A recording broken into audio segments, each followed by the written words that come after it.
కాబట్టి నేను చెప్పే ఈ 2 సేవింగ్స్ మీరు ప్లాన్ చేసుకోగలిగితే మీ అమ్మాయి 21 సంవత్సరాల కల్లా కోటీశ్వరాలు అవుతుంది. నమస్తే all, welcome to my channel. మీకు తెలుసా, దిస్ ఈజ్ నాగ్ సతీష్. ఎందుకో తెలియదు, కొంతమంది ఆడపిల్ల పుట్టిందనగానే చాలా అప్సెట్ అయిపోతారు. అరే భాయ్, అప్సెట్ అవడం దేనికి? మహాలక్ష్మి పుట్టిందని హ్యాపీగా పండుగ చేసుకోండి.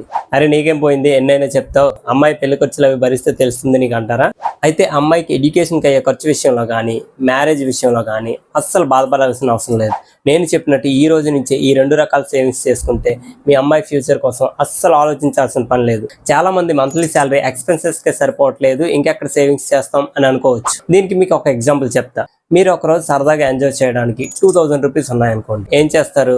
ఏ ఐనాక్స్కి వెళ్ళి సరదాగా ఒక మూవీ చూసి ఒక మంచి ఫుడ్ ఆర్డర్ చేసుకొని హ్యాపీగా ఎంజాయ్ చేస్తారు. ఎందుకంటే 2000 రూపీస్ మీ దగ్గర ఉన్నాయి కాబట్టి. అదే మీ దగ్గర 500 రూపీసే ఉన్నాయనుకోండి, ఇలా ఐనాక్స్కి వెళ్ళి ఫుడ్ ఆర్డర్ చేసుకొని తిందామంటే 500 సరిపోవు కదా. కాబట్టి ఏ బీచ్కో వెళ్ళి సరదాగా అక్కడ కాసేపు ఎంజాయ్ చేసి ఏ ఐస్ క్రీమ్ తిని హ్యాపీగా వచ్చేస్తారు. అంటే మీ ఖర్చు అనేది ఆ రోజు మీ దగ్గర ఉన్న డబ్బులు బట్టి మీరు చేస్తున్నారు. సో అదే విధంగా మీ మంత్లీ శాలరీలో 20 to 30% అనేది ఫస్ట్ సేవింగ్స్కి పెట్టేయండి. ఆ తర్వాత మిగిలి ఉన్న దానితోనే మీరు ఖర్చు పెట్టుకోండి. ఈ విధంగా చేస్తే మాత్రం మీరు ఖచ్చితంగా మీ పిల్లల ఫ్యూచర్ కోసం ఆలోచించాల్సిన అవసరం ఉండదు. కాబట్టి నేను చెప్పే ఈ 2 సేవింగ్స్ మీరు ప్లాన్ చేసుకోగలిగితే మీ అమ్మాయి 21 సంవత్సరాల కల్లా కోటీశ్వరాలు అవుతుంది. సో నేను చెప్పే ఫస్ట్ ఆప్షన్ ఏంటంటే సుకన్య సమృద్ధి యోజన. ఈ స్కీమ్ని మన గౌరవనీయులైన ప్రధానమంత్రి శ్రీ నరేంద్ర మోదీ గారు ఎస్పెషల్లీ ఆడపిల్లల కోసమే ప్రవేశపెట్టారు. ఈ పథకం యొక్క ముఖ్య ఉద్దేశం ఏంటంటే ఆడపిల్లకి చదువు ఖర్చు కోసం, అదేవిధంగా పెళ్లి ఖర్చుల కోసం చాలా హెల్ప్ఫుల్గా ఉంటుందనే ఉద్దేశంతోనే ఈ పథకాన్ని ప్రవేశపెట్టారు. మీరు ఈ స్కీమ్కి అప్లై చేసుకోవాలంటే ఎనీ నేషనలైజ్డ్ బ్యాంక్కి వెళ్ళొచ్చు, లేదంటే పోస్ట్ ఆఫీస్కి అయినా వెళ్ళొచ్చు, లేదంటే 3 ప్రైవేట్ బ్యాంకుల్లో కూడా మీరు అప్లై చేసుకోవచ్చు. ఆ 3 ప్రైవేట్ బ్యాంక్స్ ఏంటంటే హెచ్డిఎఫ్సి, యాక్సిస్ అండ్ ఐసిఐసిఐ. అయితే ఎలిజిబిలిటీ ఏంటంటే మీరు అప్లై చేసే టైంకి మీ అమ్మాయి వయసు అనేది 10 సంవత్సరాల కంటే తక్కువ ఉండాలి. ఫ్యామిలీలో గరిష్టంగా 2 పిల్లలకు మాత్రమే ఈ స్కీమ్ అనేది అప్లై చేసుకోవచ్చు. కానీ ఇద్దరికి వేరువేరుగా మాత్రమే అకౌంట్లు ఉండాలి.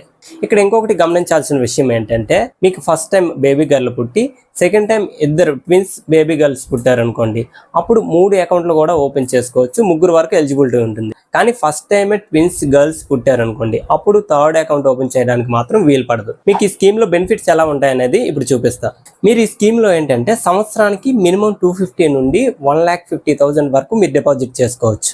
ఈ స్కీమ్ ఏంటంటే 15 సంవత్సరాల వరకు కట్టాల్సి ఉంటుంది. 21 ఇయర్స్ తర్వాత మెచ్యూరిటీ అనేది ఉంటుంది. ఫస్ట్ ఇక్కడ చూడండి, మినిమం 500 అనేది మంత్లీ డిపాజిట్ చేస్తున్నారు అనుకోండి, 15 సంవత్సరాలకి మీరు కట్టే టోటల్ అమౌంట్ అనేది 90,000 అవుతుంది. దాని మీద మీకు వచ్చే ఇంట్రెస్ట్ అనేది 1,87,306 అవుతుంది. టోటల్ గా మీ మెచ్యూరిటీ అమౌంట్ అనేది 2,77,306 వస్తుంది అనమాట. అంటే మీరు మినిమం 500 కానీ డిపాజిట్ చేసినట్లయితే మీకు ఇయర్లీ ఎంత ఇంట్రెస్ట్ వస్తుంది అనేది కూడా ఈ బ్రేకప్స్ కూడా మీకు అక్కడ కింద కనిపిస్తుంది, మీరు చెక్ చేసుకోవచ్చు. అయితే మీకు ఇందులో ఇంట్రెస్ట్ రేట్స్ కూడా చూపిస్తున్నాను. ఈ పథకం స్టార్ట్ చేసిన ఫస్ట్ ఇయర్ అంటే 2015లో అయితే మాత్రం 9.1% అనేది రేట్ ఆఫ్ ఇంట్రెస్ట్ ఉండేది. అది గ్రాడ్యువల్గా తగ్గి 2024కి మాత్రం 8.2%కి వచ్చింది. ఈ రేట్ ఆఫ్ ఇంట్రెస్ట్ అనేది తగ్గొచ్చు లేదా పెరగొచ్చు. ఇన్ కేస్ మీరు మంత్లీ 2000 కనుక డిపాజిట్ చేయగలిగితే మీరు కట్టే అమౌంట్ అనేది 15 సంవత్సరాలకి 3,60,000 అవుతుంది. దీని మీద మీకు వచ్చే ఇంట్రెస్ట్ అమౌంట్ అనేది 7,49,224 రూపాయలు. అంటే మీకు టోటల్ మెచ్యూరిటీ అమౌంట్ అనేది 11,09,224 రూపాయలు అనమాట. అంటే మీరు కట్టే అమౌంట్ కన్నా ఇంట్రెస్ట్ అమౌంట్ అనేది డబుల్ వస్తుంది. అదే ఇన్ కేస్ మీరు మంత్లీ 5,000 కనుక డిపాజిట్ చేయగలిగితే మీరు 15 సంవత్సరాలకి కట్టే అమౌంట్ అనేది 9 లక్షలు అవుతుంది. దీని మీద మీకు వచ్చే ఇంట్రెస్ట్ అనేది 18,73,059 రూపాయలు వస్తుంది అనమాట. అంటే ఈ 2 కలుపుకొని మీకు మెచ్యూరిటీ అమౌంట్ అనేది 27,73,059 రూపాయలు వస్తుంది అనమాట. అదే మీకు పాసిబిలిటీ ఉండి మంత్లీ కానీ 10,000 కనుక డిపాజిట్ చేయగలిగితే మీరు 15 సంవత్సరాలకి కట్టిన అమౌంట్ అనేది 18 లక్షలు అవుతుంది. దీని మీద మీకు వచ్చే ఇంట్రెస్ట్ అనేది 37,46,118 రూపాయలు అనమాట. టోటల్ గా మెచ్యూరిటీ అమౌంట్ అనేది 55,46,118 రూపాయలు అనమాట. అంటే మీకు బేబీ గర్ల్ పుట్టిన ఫస్ట్ ఇయర్ నుంచే కానీ మీరు ప్లాన్ స్టార్ట్ చేసినట్లయితే మీ పాపకి 21 ఇయర్స్ వచ్చేసరికి మీకు 55 lakhs అనేది మెచ్యూరిటీ అవుతుంది. ఇందులో ఇంకొక బెనిఫిట్ ఏంటంటే ఫర్ సపోజ్ మీ అమ్మాయికి 18 సంవత్సరాలు వచ్చినాక ఫర్దర్ స్టడీస్ కోసం మీకు ఎంతో కొంత అమౌంట్ అవసరమైంది అనుకోండి, మీరు కట్టిన అమౌంట్ లో 50% అనేది ఎడ్యుకేషనల్ పర్పస్ మీకు శాంక్షన్ చేస్తారు. అయితే గుర్తుపెట్టుకోండి, ఆ టైంకి మీ అమ్మాయికి 18 ఏళ్ళు ఖచ్చితంగా నిండి ఉండాలి. అయితే ఈ స్కీమ్కి ఎలా అప్లై చేసుకోవచ్చు అంటే మీరు ఎనీ నేషనలైజ్డ్ బ్యాంక్కి వెళ్ళి అప్లై చేసుకోవచ్చు, లేదంటే పోస్ట్ ఆఫీస్లో అప్లై చేసుకోవచ్చు, లేదా 3 ప్రైవేట్ బ్యాంక్స్లో అప్లై చేసుకోవచ్చు. అయితే మీకు బ్యాంక్కి వెళ్ళినాక మీకు ఒక అప్లికేషన్ ఫామ్ ఇస్తారు. అప్లికేషన్ ఫామ్ ని ఎలాంటి తప్పులు లేకుండా ఫిల్ చేసి దీనికి కొన్ని డాక్యుమెంట్స్ అనేవి అటాచ్ చేయాలి. ఫస్ట్ ఏంటంటే పాప date of birth certificate attach చేయాలి. సెకండ్ ఏంటంటే address proof and identity proof అంటే ఆధార్ కార్డు అటాచ్ చేసుకోవచ్చు. రీసెంట్ గా వచ్చిన న్యూ గైడ్ లైన్స్ ప్రకారం మీ యొక్క పాన్ కార్డును కూడా జత చేయాల్సి ఉంటుంది. సో లేట్ చేయకుండా ఇంకా ఎవరైనా అప్లై చేసుకునే వాళ్ళు ఉంటే మాత్రం వెంటనే వెళ్ళి అప్లై చేసుకోండి. నేను చెప్పే సెకండ్ ఆప్షన్ ఏంటంటే మ్యూచువల్ ఫండ్స్.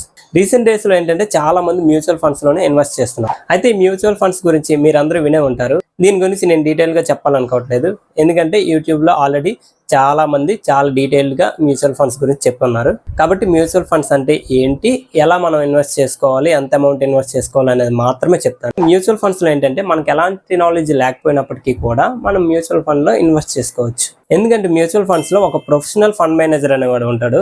ఇతను ఏం చేస్తాడంటే మనలా ఇన్వెస్ట్ చేసే వాళ్ళందరి అమౌంట్ ని తీసుకొని తనకున్న ఎక్స్పీరియన్స్ బట్టి వేరు పాసిబుల్ వేస్ లో ఇన్వెస్ట్ చేసి దాని మీద వచ్చే లాభాన్ని చార్జెస్ కట్ చేసుకొని మనకి డిపాజిట్ చేస్తారనమాట. ఈక్విటీ మ్యూచువల్ ఫండ్స్ లో మాత్రం కొంచెం రిస్క్ ఫ్యాక్టర్ అనేది ఉంటుంది, కానీ మనం లాంగ్ టర్మ్ ఇన్వెస్ట్మెంట్స్ ప్లాన్ చేసుకుంటే మాత్రం మంచి లాభాలు పొందొచ్చు. మనకి ఇందులో బెనిఫిట్ ఏంటంటే మనం 100 రూపీస్ నుంచి కూడా ఇన్వెస్ట్ చేసుకోవచ్చు. మనకి ఇందులో 2 ఆప్షన్స్ ఉంటాయి, సిప్ అండ్ అడ్వాన్స్. మనకి సిప్ అంటే ఏంటంటే సిస్టమాటిక్ ఇన్వెస్ట్మెంట్ ప్లాన్, అంటే మనం మంత్లీ డిపాజిట్ చేసుకోవచ్చు, లేదా మీ దగ్గర డబ్బులు ఉన్నాయంటే మనం ఒకేసారి పెట్టేయచ్చు కూడా. మీకు ఎగ్జాంపుల్ కి ఇక్కడ ఒక క్యాలిక్యులేషన్ షీట్ చూపిస్తున్నాను.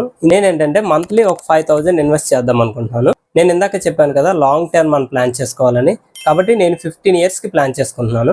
ఇక్కడ రేట్ ఆఫ్ రిటర్న్ అనేది ఉంది కదా, నేను 12% మినిమం పెట్టుకున్నాను. ఇది మీరు పెంచుకుంటే పెంచుకోవచ్చు, కాకపోతే రిస్క్ ఫ్యాక్టర్ అనేది ఎక్కువైపోతుంది. మీకు రేట్ ఆఫ్ రిటర్న్ పర్సంటేజ్ అనేది పెరిగిన కొద్దీ రిస్క్ ఫ్యాక్టర్ అనేది చాలా ఎక్కువైపోతుంది. కాబట్టి నేను ఇక్కడ మంత్లీ 5000 చొప్పున 15 years కి 12% రేట్ ఆఫ్ రిటర్న్ ప్రకారం ఇన్వెస్ట్ చేస్తున్నాను. సో ఆఫ్టర్ 15 years నేను చేసిన ఇన్వెస్ట్ అమౌంట్ అనేది 16,21,000 సుమారుగా వచ్చింది. కాబట్టి నాకు వచ్చే రిటర్న్ అనేది 26,65,000 సుమారుగా. మీకు ఇక్కడ ఇంకొక ఆప్షన్ ఉంది కదా అడ్వాన్స్ అనేది. ఇన్ కేస్ మీ దగ్గర డబ్బులు ఉండి కానీ ఒకేసారి మీరు పెట్టుబడి పెట్టినట్లయితే మీకు అమౌంట్ అనేది రేట్ ఆఫ్ రిటర్న్ అనేది ఇంకా చాలా ఎక్కువగా ఉంటుంది. మీరు ఇక్కడ కింద చూసినట్లయితే నేను ఇన్వెస్ట్ చేసేది 9 lakhs ఫర్ 15 years. సో మీరు ఇక్కడ చూసారా నాకు రిటర్న్స్ అనేది ఎంత వస్తుందో, నియర్లీ 40 lakhs వస్తుంది అనమాట. అంటే మీ దగ్గర డబ్బులుండి ఒకేసారి ఇన్వెస్ట్ చేయాలనుకుంటే చేయొచ్చు, లేదంటే మంత్లీ ఇన్వెస్ట్ చేసుకోవచ్చు. ఇన్ కేస్ మంత్లీ 10,000 కూడా ఇన్వెస్ట్ చేయగలను అనుకుంటే, తక్కువగా శాలరీ వచ్చేవారు ఎలాగో ఇన్వెస్ట్ చేయలేరు, కానీ ల్యాక్స్ లో శాలరీ వచ్చినప్పుడు 10,000 కూడా ఇన్వెస్ట్ చేసుకోగలరు. కాబట్టి అలాంటి వాళ్ళైతే మంత్లీ 10,000 చొప్పున 15 సంవత్సరాలకి 18 లక్షలు ఇన్వెస్ట్ చేయగలిగితే మీరు సుమారుగా 32,41,000 అనేది ఇన్వెస్ట్ చేసిన వాళ్ళు అవుతారు. మీకు రిటర్న్స్ అనేది 53,28,000 సుమారుగా వస్తుంది అనమాట. అంటే ఇది ఓన్లీ మంత్లీ సిప్ లో మాత్రమే మీరు ఇన్వెస్ట్ చేస్తేనే. అదే అడ్వాన్స్ గానే ఇన్వెస్ట్ చేసినట్లయితే మాత్రం మీకు చాలా అమౌంట్ వస్తుంది. ఈ క్యాలిక్యులేషన్ షీట్ అనేది మీకు ఎగ్జాంపుల్ కి మాత్రమే చూపించాను, ఎలాంటి పెయిడ్ ప్రమోషన్ కాదు. కాకపోతే ఈ మ్యూచువల్ ఫండ్స్ లో మీరు ఇన్వెస్ట్ చేసినప్పుడు నా సజెషన్ ఏంటంటే ఎవరిని పడితే వారిని గుడ్డిగా నమ్మొద్దు.